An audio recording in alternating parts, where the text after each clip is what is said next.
So hello guys, welcome to Shikshakar. आज के lecture में हम लोग वर्ड प्रॉब्लम देखने वाले और प्रॉब्लम सेट 1 देखने वाले। सो बेसिकली वर्ड प्रॉब्लम्स होते क्या है, आपके जो न्यूमेरिकल क्वेश्चंस होते हैं उनको हम लोग फ्रेम करते सेंटेंसेस में, उसे हम लोग कहते हैं वर्ड प्रॉब्लम।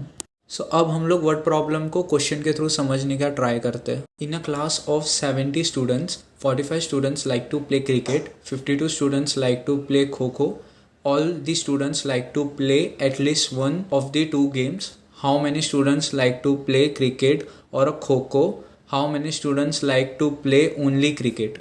बेसिकली ये क्वेश्चन क्या कह रहा है, 70 स्टूडेंट्स है एक क्लास के अंदर। 45 स्टूडेंट्स को अच्छा लगता है क्रिकेट खेलना, 52 स्टूडेंट्स को अच्छा लगता है खो खो खेलना।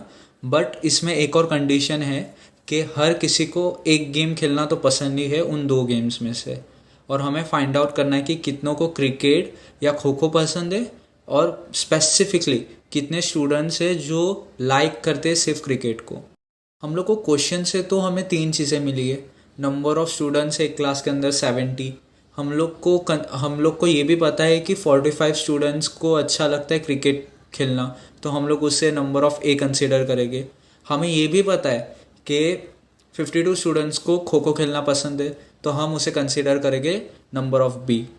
तो अब हम लोग ना जो नंबर ऑफ स्टूडेंट्स है जिन्हें क्रिकेट या खो खो खेलना पसंद है, हम लोग उसे कंसिडर करेंगे ए यूनियन बी, यानी ए यूनियन बी हुआ हमारा 70। अब जब हमें यूनियन पता है तो इंटरसेक्शन को हम लोग को फाइंड करना है कि कितनों को पसंद है दोनों क्रिकेट और खो खो खेलना। सो हमारे पास तो नंबर ऑफ ए है ऑलरेडी 45, नंबर ऑफ बी भी है 52। सो अब यहाँ पे हम लोग एक फॉर्मूला अप्लाई करते हैं। Number of A union B equals to number of A plus number of B minus number of A intersection B. तो ये फॉर्मूला में जो भी वैल्यूज है हम लोग पुट करते हैं। नंबर ऑफ ए 45 है, पुट कर दिया। नंबर ऑफ बी 52 है, वो पुट कर दिया। हम लोग को ए यूनियन बी पता है तो वो -17 है। सो हमें इसका आंसर मिलता है 27।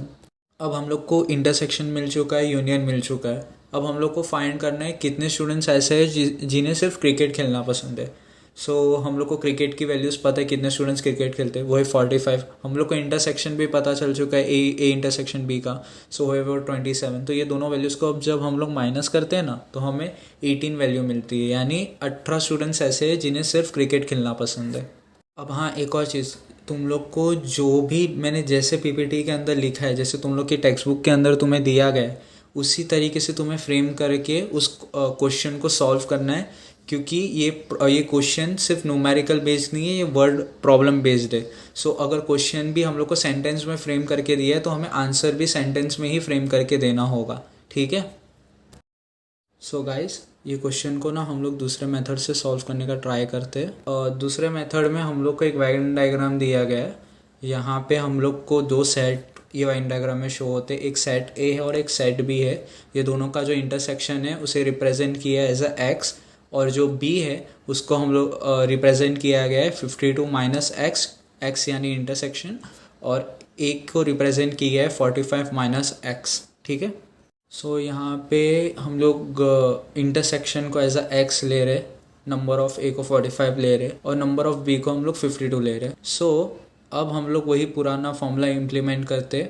Number of A intersection B equals to X equals to number of A plus number of B minus number of A union B, यानी कि 45 plus 52 minus 70 which is equals to 27।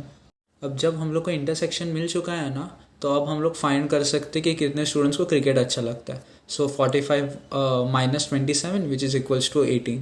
अब तुम लोग को जब मैंने मेथड 1 बताया और अब मैं तुम्हें मेथड 2 बता रहा हूँ, तो तुम लोग को मोस्ट ऑफ लोगों को मेथड 2 ज़्यादा इजी लगेगा, क्योंकि उसमें रिप्रेजेंटेशन या सोल्यूशन को हम लोग जैसे रिप्रेजेंट करते हैं वो काफ़ी कम है। बट फर्स्ट मेथड ज़्यादा अच्छा है कंपेयर टू सेकेंड मेथड, ठीक है। अब ये तुम्हारी चॉइस है कि तुम लोग फर्स्ट मेथड यूज़ करो या सेकेंड मेथड। अब हम लोग ने जो वैल्यूज़ फाइंड की है ना, उसे हम लोग वेन डायग्राम के थ्रू और इजीली समझ सकते हैं और इजीली रिप्रेजेंट कर सकते हैं। जो सेट ए के स्टूडेंट्स है उन्हें फुटबॉल खेलना पसंद है और उनका नंबर है 52, बट जिन्हें सिर्फ फुटबॉल खेलना पसंद है वो 25 है। अब जो सेट बी है जो क्रिकेट खेलते हैं वो 45 है, बट जो सिर्फ क्रिकेट खेलते वो 18 है। और दोनों के अंदर जो कॉमन लोग हैं जिन्हें दोनों स्पोर्ट्स पसंद है, फुटबॉल और क्रिकेट, वो 27 है। अब हम लोग ना प्रॉब्लम सेट देखते हैं। प्रॉब्लम सेट के अंदर जो पहला क्वेश्चन है वो है MCQs। सो पहला क्वेश्चन क्या कहता है, एक M नाम का सेट है जिसके अंदर 1 3 5 है और एक N नाम का सेट है जिसके अंदर 2 4 6 है। अभी हम लोग को फाइंड करना है यहाँ पे M इंटरसेक्शन N। तो यहाँ पे जो कॉमन वैल्यूज़ हमें क्या दिख रही है, कोई कॉमन वैल्यूज़ है नहीं है। सो इसका सही आंसर होगा C, नल। हम लोग क्वेश्चन 2 देखते हैं। क्वेश्चन 2 क्या है, P नाम का एक सेट है जिसके अंदर X एलिमेंट्स है। वो X एलिमेंट्स क्या है, ऑड नेचुरल नंबर्स। अब ऑड नेचुरल नंबर्स में वहाँ पे कहाँ से कहाँ तक, यहाँ पे लिखा गया है X इज़ ग्रेटर देन 1 और लेस देन इक्वल्स टू 5, ठीक है। और यहाँ पे एक और चीज़ लिखी गई है कि इसे लिखना है हम लोग को रोस्टर फॉर्म में, ठीक है, रोस्टर फॉर्म में लिखना है। सो अगर तुम में से किसी ने बोला कि सर इसका सही आंसर है A, तो तुम लोग गलत हो, क्योंकि यहाँ पे लिखा गया है x इज़ ग्रेटर देन 1, यानी जो भी वैल्यू है x की वो 1 से ज़्यादा है। सो यहाँ पे पहली चीज़ तो वो ऑड नंबर है, यानी 1 3 5 आएगा। बट यहाँ पे एक चीज़ क्या लिखी है, वो ग्रेटर देन 1 है। तो अब जो भी वैल्यूज़ बचते हैं वो 3 और 5 है, ठीक है। अब हम लोग ना क्वेश्चन 3 देखते हैं। क्वेश्चन 3 के अंदर क्या लिखा गया है, P नाम का सेट है, 1 से लेके 10 एलिमेंट्स है और ये सेट का टाइप क्या है। यहाँ पे ऑप्शंस क्या दिए गए हैं, पहला है नल सेट, नहीं एलिमेंट्स तो है इसके अंदर। दूसरा इनफाइनाइट सेट, नहीं इसके अंदर लिमिटेड एलिमेंट्स है। तीसरा है फाइनाइट, ये हो सकता है। ऑप्शन डी क्या है, नन ऑफ दिस, ठीक है। तो ऑप्शन सी है, लिमिटेड नंबर्स ऑफ एलिमेंट है यानी फाइनाइट सेट। अब हम लोग ना क्वेश्चन 4 देखते हैं। क्वेश्चन 4 क्या बोलता है कि M यूनियन N नाम का सेट है जिसके अंदर 1 2 3 4 5 6 है, ठीक है। M के अंदर कौन से एलिमेंट्स है, 1 2 4। तो अब हम लोग N को कैसे रिप्रेजेंट करेंगे। अब हम लोग सॉल्व करने के पहले ना एक चीज़ ऑप्शंस को देखते हैं, क्योंकि MCQs में लिमिटेड अमाउंट ऑफ टाइम होता है और इसे हम लोग जितना जल्दी सॉल्व करें उतना अच्छा होता है। सो ऑप्शंस क्या है, ऑप्शन ए क्या बोलता है, यहाँ पे N की वैल्यूज़ है 1 2 3, ये हो नहीं सकता क्योंकि 5 और 6 गायब हो जाएगा। ऑप्शन बी क्या कहता है, 3 4 5 6, ये थोड़ा सेंसेबल है क्योंकि अगर हम लोग इसका यूनियन करेंगे तो हमें 1 2 3 4 5 6 मिल जाएगा, ठीक है। सी क्या बोलता है, 2 5 6, अब यहाँ पे 3 मिसिंग है। डी क्या बोलता है, यहाँ पे भी 3 मिसिंग है।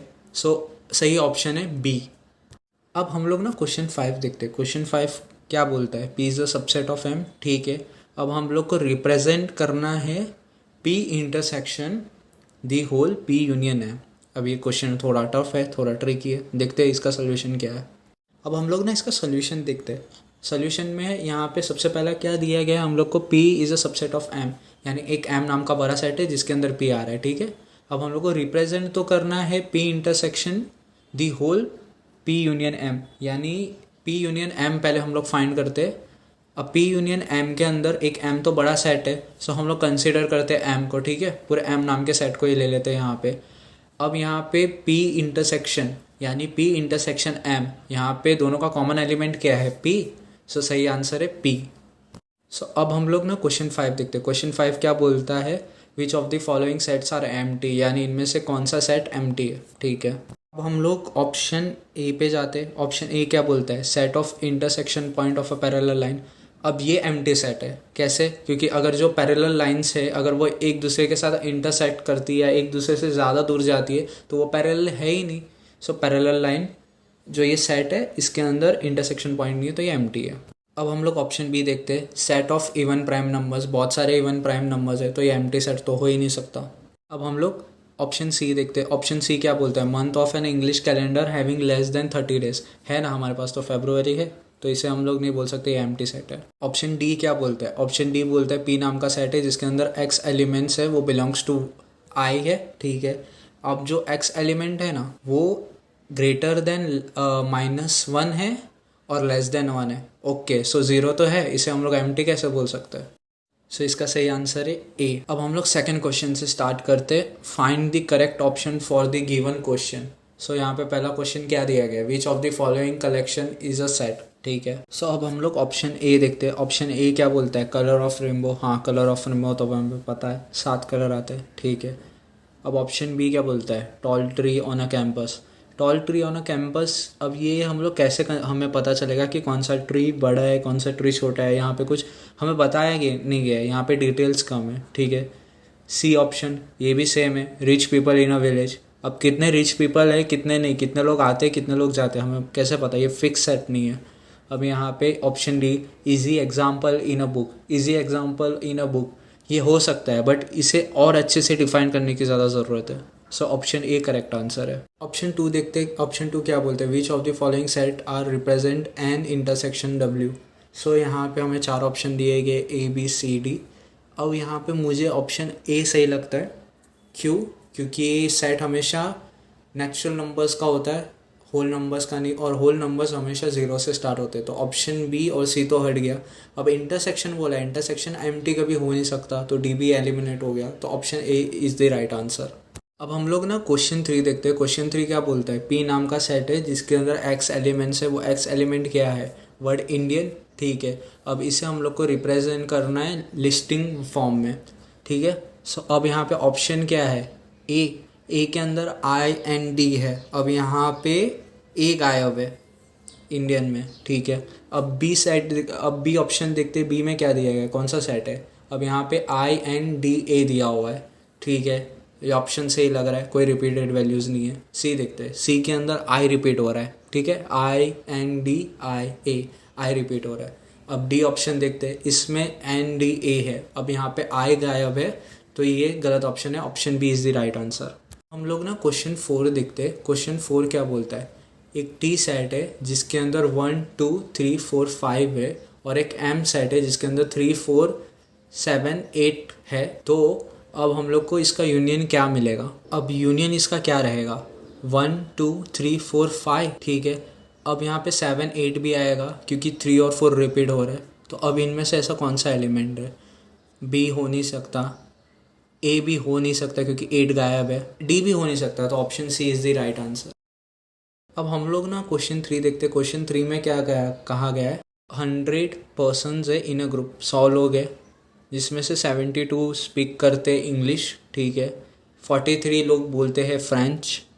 अभी each 1 out of 100 person at least speak 1 language, यानी हर कोई इसमें से एक लैंग्वेज तो बोलता ही है।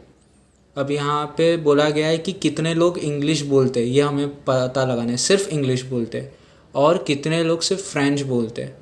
और तो और हमें यहाँ पे फाइंड करना है how many of them speak English and French, यानी यहाँ पे हम लोग को फाइंड करना है ए, फाइंड करना है बी, और हम लोग को फाइंड करना है ए इंटरसेक्शन बी, ठीक है। अब हम लोग ना सोल्यूशन देखते हैं। सोल्यूशन में क्या बोला गया है, ए नाम के सेट के अंदर जो भी लोग आते हैं वो इंग्लिश बोलते, बी नाम के सेट के अंदर फ्रेंच बोलने वाले लोग आते, ए माइनस बी वाले सेट के अंदर इंग्लिश बोलने वाले आते और वो लोग फ्रेंच नहीं बोलते।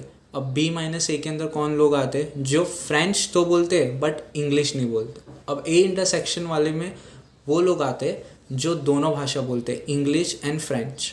अब यहाँ पे हम लोग को ए पता है, ए के अंदर 72 लोग हैं, बी पता है 43 लोग हैं। अब हम लोग को यूनियन भी पता है कि 100 लोग हैं। तो अब हम लोग को ये 3 वैल्यूज़ पता है, तो हम लोग इंटरसेक्शन भी फाइंड कर सकते हैं, ठीक है। अब इंटरसेक्शन फाइंड करने का फॉर्मूला क्या है, number of A intersection B equals to number of A plus number of B minus number of A union B, यानी कि 72 प्लस 43 माइनस 100। और हम लोग को क्या मिलता है, 15 लोग ऐसे हैं जो इंग्लिश और फ्रेंच दोनों बोलते हैं। सो अब हम लोग को फाइंड करना है कि कितने लोग सिर्फ इंग्लिश बोलते हैं और कितने लोग सिर्फ फ्रेंच बोलते हैं। सो यहाँ पे हम लोग के पास एक फॉर्मूला है, number of A equals to number of A minus B plus A intersection B. So हमारे पास नंबर ऑफ ए है, ठीक है, इंटरसेक्शन बी है, तो अब हम लोग ए माइनस बी फाइंड कर सकते हैं।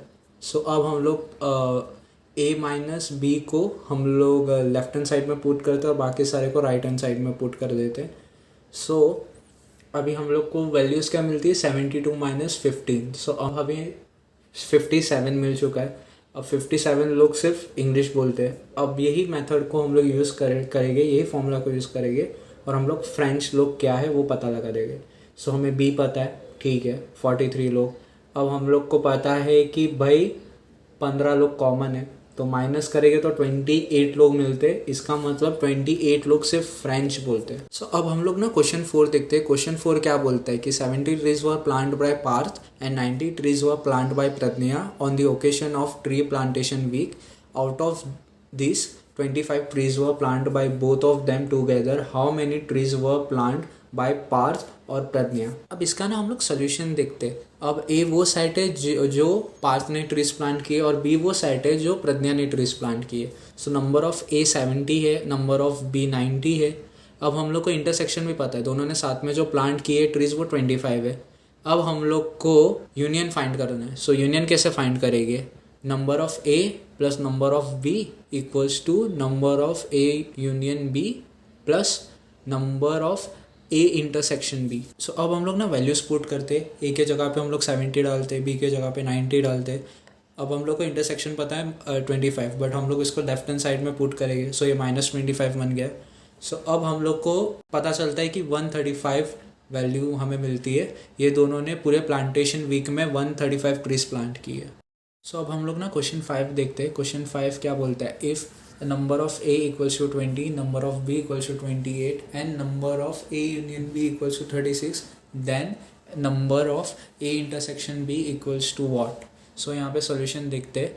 हम लोग के पास एक फॉर्मूला था, number of A intersection B equals to number of A plus number of B minus number of A union B. तो हमें वैल्यूज पुट करते हैं तो 20 + 28 - 36। सो अब इसे सॉल्व करने के बाद हमें मिलता है number of A intersection equals to B 12। So question 6 देखते हैं। क्वेश्चन 6 क्या बोलता है? In a class 8 students out of 28 have only dog as their pet animal at the house. 6 students have only cat as their pet animal. 10 students have both cat and dog. Then how many students do not have a dog or a cat as their pet animal at home? अब इसे solve करने का try करते हैं। Total number of students हमें पता है 28। अब हम लोग कंसीडर करते हैं स्टूडेंट्स जिन्होंने डॉग एज अ पेट रखा है वो ए, तो 8 लोग हैं। और जिन लोगों ने कैट एज अ पेट रखा है बी, उसको हम लोग कितने लोग हैं? 6। सो अब कितने लोग ऐसे हैं जिनके पास डॉग और कैट दोनों हैं? सो उनको हम सी कंसीडर करते, ऐसे 10 लोग हैं, ठीक है। सो अब हम लोग ना फाइंड करते कि कितने लोग के पास पेट्स है, कितने स्टूडेंट्स के पास पेट्स है, डी। सो अब हम लोग number of A plus number of B plus C, तो अभी हम लोग को क्या मिलता है? 8 + 6 + 10 = 24। अब हम लोग को फाइंड करना है कितने स्टूडेंट्स के पास पेट नहीं है। सो वो हम लोग फाइंड कैसे करेंगे? Total number of students minus जिसके पास पेट्स है। So T minus D which is equals to 28 - 24। तो ऐसे 4 स्टूडेंट्स हैं जिनके पास कोई भी पेट नहीं है। अब हम लोग ना क्वेश्चन 7 देखते हैं। क्वेश्चन 7 क्या बोलता है? Represent the union of 2 set by the Venn diagram for each of the following. So यहाँ पे पहला सेट क्या दिया गया है? ए नाम का सेट है जिसके अंदर 3, 4, 5, 7 है, और बी नाम का सेट है जिसके अंदर 1, 4, 8 दिया हुआ है। 4 कॉमन एलिमेंट है। सो ये बहुत ईजी है। ए नाम का सेट बनाएंगे जिसके अंदर 5, 3, 7 रखेंगे और ए को कॉर्नर में रखेंगे, और उसके ऊपर हम लोग एक बी नाम का सेट लेंगे जिसके अंदर 1, 8 और 4 है। सो ये तो बहुत इजी था। अब सेकंड क्वेश्चन देखते हैं। सेकंड क्वेश्चन क्या बोलते हैं? पी नाम का सेट है जिसके अंदर ए, बी, सी, ई, एफ है, और एक क्यू नाम का सेट है जिसके अंदर एल, एम, एन, ई, बी है। सो यहाँ पे बी और ई कॉमन एलिमेंट्स है। सो पी नाम के सेट के अंदर हम लोग ए, एफ, सी लिखेंगे और बी और ई को इंटरसेक्शन पॉइंट में रखेंगे, और क्यू नाम का सेट लेंगे जहाँ पे टी, एम और एन लिखेंगे और बी और ई को इंटरसेक्शन पॉइंट पे रखते हैं, ठीक है। अब क्वेश्चन 3 देखते हैं। क्वेश्चन 3 के अंदर क्या गया है? एक एक्स नाम का सेट है जिसके अंदर एक्स एलिमेंट है। एक्स एलिमेंट कौन कौन से? प्राइम नंबर है, कहाँ से कहाँ तक? 80 से लेके 100 तक, ठीक है। एक वाई नाम का सेट है जिसके अंदर नंबर ऑफ एलिमेंट्स है ऑड नंबर बिटवीन 90 to 100, ठीक है। सो पहले ऑड एलिमेंट्स का देखते हैं। ऑड एलिमेंट्स कौन से? 90 से 100 में 91, 93, 95, 97, 99, ठीक है। अब प्राइम नंबर में कौन से? 80 से 100 के बीच में एक तो 83 है, दूसरा 89 है, और तीसरा है 97। 97 कॉमन एलिमेंट है, तो इसको इंटरसेक्शन पॉइंट पे रखेंगे। अब हम लोग क्वेश्चन 8 देखते हैं। क्वेश्चन 8 क्या बोलता है? Write the subset relation between the following sets, ठीक है। x equals to the set of all quadrilaterals, ठीक है। y equals to set of all rhombuses, ठीक है। s क्या है? s is the set of all squares, ठीक है। T equals to set of all parallelogram, ठीक है। वी क्या है, सेट ऑफ ऑल रेक्टेंगल्स। अब तुम लोग को सोल्यूशन दिखाने से पहले मैं तुम लोग को कुछ चीज़ें बताना चाहता हूँ। क्वाड्रिलेटरल्स क्या होते हैं? क्वाड्रिलेटरल्स यानी जिसके 4 साइड्स हो, ठीक है। रोम्बसेस यानी जिसकी 4 साइड हो और वो इक्वल हो। स्क्वायर यानी सेम प्रिंसिपल, जिसके चारों एंगल सेम हो। पैरेललोग्राम यानी जिसके जो 2 साइड्स है यानी लेंथ है तो दोनों लेंथ एक दूसरे से पैरेलल हो, और जो अगर ब्रेथ है तो दोनों एक दूसरे से पैरेलल हो। और रेक्टेंगल जिसके लेंथ या ब्रेथ एक दूसरे से बड़े या छोटे हो, उसको हम लोग बोलते हैं रेक्टेंगल। तुम लोग को ये सारी चीज़ें पता चल चुकी है ना, तो तुम लोग ने एक चीज़ नोटिस की होगी, रोम्बसिस, स्क्वायर और पैरेललोग्राम और रेक्टेंगल, ये चारों चीज़ें सबसेट है क्वाड्रिलेटरल के, ठीक है। अब जो रोम्बसिस है ना, वो जो स्क्वायर है वो रोम्बसिस का सबसेट होगा, ठीक है। जो स्क्वायर है वो सबसेट होगा रेक्टेंगल का भी, ठीक है। अब जो रेक्टेंगल और रोम्बसिस है ये दोनों सबसेट हो गए किसके, पता है? पैरेललोग्राम के, क्योंकि दोनों के लाइंस पैरेलल है, ठीक है। और ये सबका सबसेट होगा क्वाड्रिलेटरल। ये चारों चीज़ें क्वाड्रिलेटरल के सबसेट हो गए। अब यहाँ पे जो सोल्यूशन है इसको 2 मेथड्स में हम लोग रिप्रेजेंट कर सकते हैं। पहला मेथड क्या बोलता है, the subset relations are S less than V, V less than T, T less than x.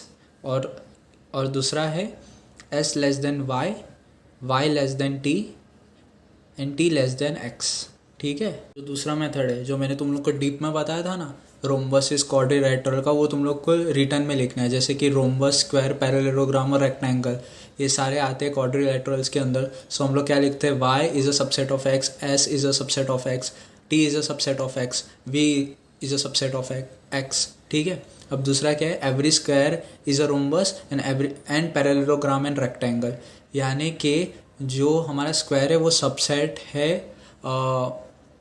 Rhombus का भी, पैरेललोग्राम का भी और हमारे रेक्टेंगल का भी, ठीक है। अब तीसरा पॉइंट क्या बोलता है, every rhombus and rectangle is a parallelogram. बात तो सही कही है।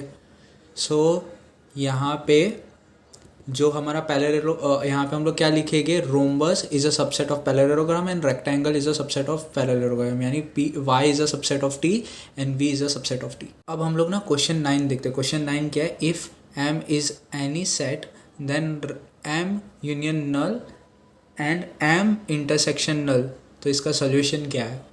इसका सोल्यूशन क्या है पता है? मैंने तुम लोग को बोला था कि अगर तुम लोग बहुत पहले मैंने तुम लोग को फॉर्मूलाज शो किए थे कि किसी का अगर किसी की प्रॉपर्टीज़ अगर यूनियंस की क्या है, इंटरसेक्शन की क्या है, तो उसमें दिया गया था कि अगर आप किसी भी एम्प्टी चीज़ का यूनियन करोगे ना किसी के साथ भी, तो एट दी एंड वो चीज़ ही बाहर आएगी, यानी कि M union null set M ही मिलेगा। और इंटरसेक्शन में अगर एम का इंटरसेक्शन हो रहा है नल्स के साथ, तो अब कोई एलिमेंट दूसरा है नहीं जो कॉमन है, सिर्फ वही है, तो अभी हम लोग को नल इंटरसेक्शन मिलता है, यानी कि एम और union null equals to M और M intersection null equals to null. अब हम लोग क्वेश्चन 10 देखते हैं। क्वेश्चन 10 क्या बोलता है, observe the Venn diagram and right the given set. क्या सेट? यूनियन फाइंड करना है, ठीक है। ए सेट ए फाइंड करना है, सेट बी फाइंड करना है, सेट ए और बी का यूनियन फाइंड करना है और सेट ए और बी का इंटरसेक्शन फाइंड करना है, ठीक है।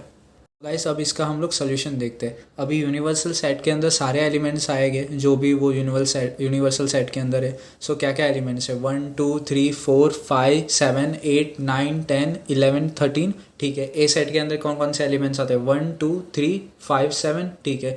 बी के अंदर कौन कौन से एलिमेंट्स आते हैं, 1 5 8 9 10, ठीक है। अब ये लोग का यूनियन करना है, ए और बी का यूनियन करेंगे हम लोग को, तो एलिमेंट्स क्या मिलते हैं, 1 2 3 5 7 8 9 10, ठीक है। अब इंटरसेक्शन का मतलब कॉमन एलिमेंट्स होते हैं, तो कौन कौन से कॉमन एलिमेंट्स है, 1 और 5, ठीक है। अभी हमारा पूरा क्वेश्चन सॉल्व हो गया। आज का हम लोग का लास्ट क्वेश्चन देखते हैं, question 11। If number of A equals to 7 and number of B equals to 13, then number of A intersection B equals to 4, then number of A union B क्या होगा, ये हमें फाइंड करना है, ठीक है। अब सोल्यूशन में हम लोग को अगर यूनियन फाइंड करना है वो तो बहुत ईजी, हमारे पास फॉर्मूला पड़ा हुआ ही है, number of A plus number of B minus number of A intersection B. So 7 + 13 - 4, तो हमें यूनियन मिल गया, number of A union B equals to 16।